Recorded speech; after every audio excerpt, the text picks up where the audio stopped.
So I'm probably going to tell you a couple things in this episode that you don't want to hear. So go ahead and hit the dislike button right now because you're not going to want to hear these things. Um, there are times when you should ask why, and there's times when you should just do it. And I think a lot of people, especially those earlier in their career, have a hard time figuring this out. I'm going to give you a story to go with that. Maybe might even give it two stories, but this is actually a pretty good article by this guy. If you just look up how to ask why, this will pop up on Medium. But he goes into Toyota's 5 whys and really getting into like root cause analysis, digging down and trying to solve a problem, not do a band-aid. But when we're coaching people at Employment Boost, especially those that are recently out of college, we try to walk them down this path of, yes, you just came out of college, you got a whole bunch of information programmed in your brain and you're really excited to go use it, but we also try to remind you that you don't know anything. I think some of the smartest people on the planet in the grand scheme of things still don't know anything, and you have to approach the work environment that way. So what happens is you come out of college, 22 years old, and you get your first job, and then you think you got the answer to everything. Realize that you got the answer to nothing. You might have some creative ideas. You might solve some problems. But in the grand scheme of things, you walk into a company that's got, 10,000 employees and they've been around for 100 years. Just think about this. It's fairly probable that as a collective, they have more knowledge than you do. And I'm going to tell you a story to go with that. We were interviewing, it was a long time ago, we were interviewing somebody. They were a recent MBA grad from a, top 25 school. They worked at a large retailer. Think of some of the largest retailers in the world. And, they get their MBA and they go get this job at this big retailer and they want to start using all this MBA knowledge, right? And it's like, well, why don't you do this and why don't you do that and why are we doing this and why are we doing that? And he got the answer of, because that's the way we do it. Well, one day he gets to do the process himself with no guidance. He decides that I got a better way to do it. Everyone else around me is stupid.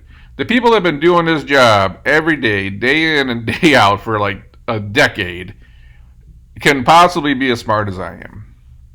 So he chooses to do it his way.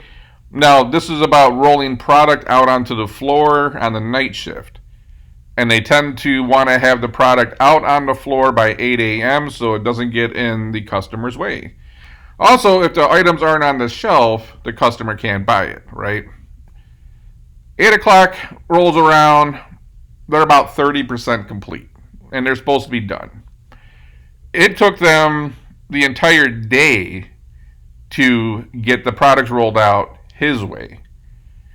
And I'm gonna tell you what, it didn't end up well for this guy, because if you think about the amount of money that was lost that day in man hours to get the job done, and the fact that aisles were full of product and the items weren't on the shelf for people to buy, this caused a major issue, because this is probably top 5 retailer in the world. And it's one of those things that you think because you come out of college that you're just smarter than all these people that have been doing the job for a decade, whether they went to college or not. You think they haven't went out there and tried and tested and failed and found things that worked and chipped away at improvements over and over and over again? You think you're just going to come in and just change the whole operation because you did a case study in college? And that's why I'm saying I'm going to tell you things you don't want to hear right now, because nobody wants to hear that. And I'm telling you this because what I don't want you to do is make this mistake.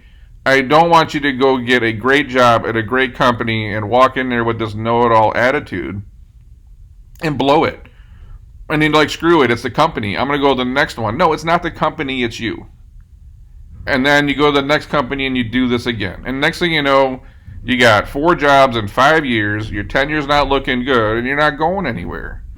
And you'll blame all the companies. It's all your managers. No, it's you. Sit back and learn why they do what they do. Understand why they do what they do. And then start thinking about, how can I make incremental improvements? Start making suggestions.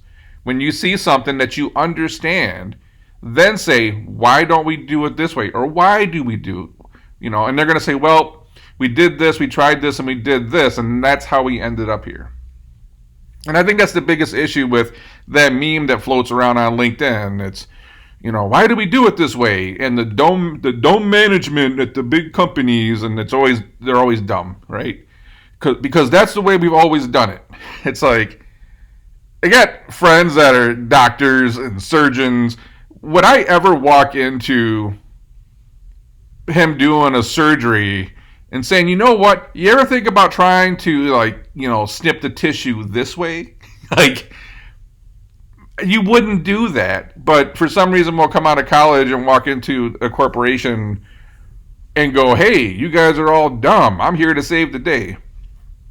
So it's not that you shouldn't ask why. It's not that you shouldn't challenge things. It's not that you shouldn't become innovative. But I say you should understand what it is you're looking at before you start speaking. And I think that's sit back and observe is probably the biggest thing you need to learn from this. And then start asking questions. It's okay to ask questions to learn. Why do we do this? Because of that. Okay. Why do we do this? Because of that. Okay. But when you start trying to make it seem like, you got all the answers about things that you have no idea about, you end up looking stupid for one, and then you start making mistakes. And this is just going to screw your career up. When we coach people here, we see so many people that waste the first decade, like from 22 to 32, bouncing around and learning all these hard lessons, and then their career takes off. Our goal is to get your career to take off at 22.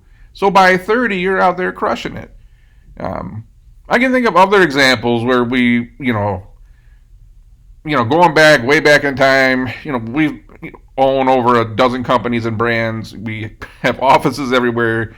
We invest in startups. We own recruiting companies, so we listen to senior executives and HR all day long, every day. We have we can write books. We can do a 5-volume series on the amount of stories when it comes to hiring people.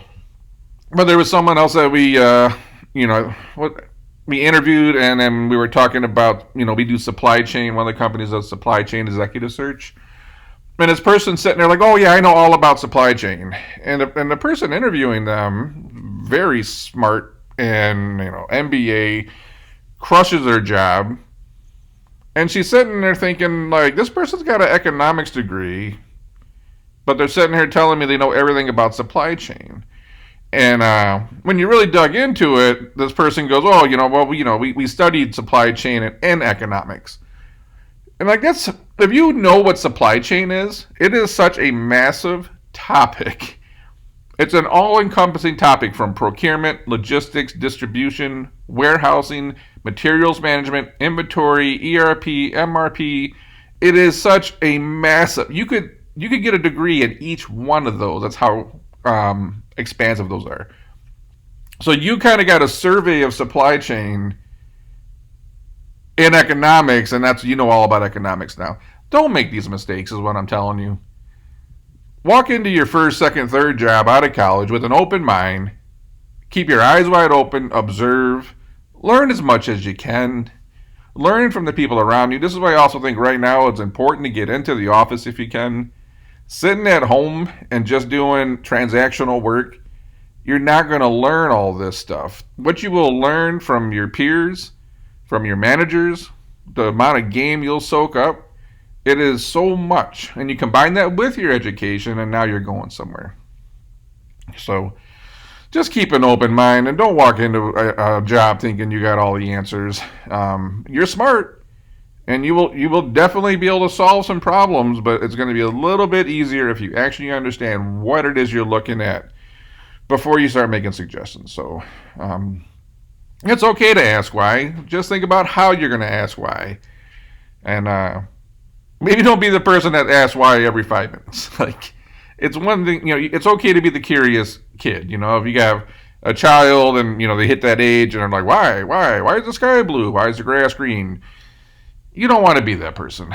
When you sit back and you find things you really don't understand, start asking questions, think about it, think about how you can make improvements, and start making suggestions. So Anyways, again, probably telling you some stuff you don't want to hear, and unfortunately, you do not have the answer to everything, but trying to save you a little pain in the career. So that's all we got for this one. If you have a question related to careers, jobs, college, interviewing, all that stuff, drop a comment below. You can also visit the Employment Boost website and submit a question, and we'll try to get it answered on here.